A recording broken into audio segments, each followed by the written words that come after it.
खोबऱ्याची वडी नेहमी पांढरीच असते असं नाही बरं का. कढईमध्ये चमचाभर तूप घालून 1.5 वाटी खिसलेलं ओलं खोबरं ऍड करायचं. आता खोबरं मंद आचेवर हलकं गरम होईपर्यंत भाजून घ्यायचं. हलकं गरम झालं आहे. 1/4 वाटी साखर घालायची. 2 चमचे दूध घालायचं. चांगलं मिक्स करून घ्यायचं. त्यामध्ये आता 2 चमचे दूध पावडर घालायची. आवडत असल्यास वेलची पूड घाला.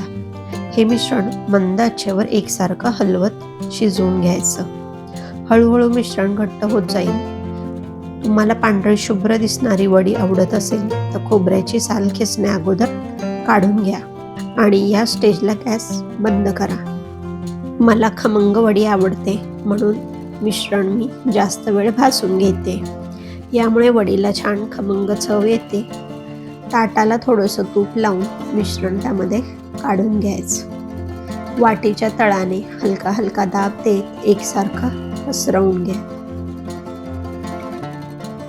वरून थोडेसे पिस्त्याचे काप घातले तर वडी दिसायलाही खूप छान दिसते. थोडं कोमट असतानाच वडी कापून घ्यायची. 15 ते 20 मिनिटांनंतर वडी चांगली सेट होते.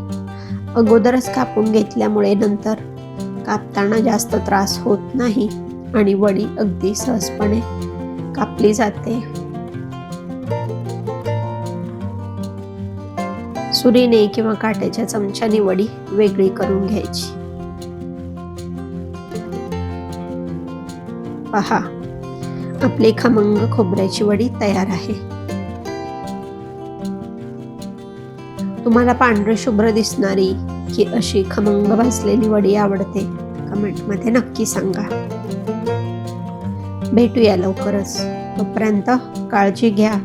घरच्यांसोबत स्वतःचीही.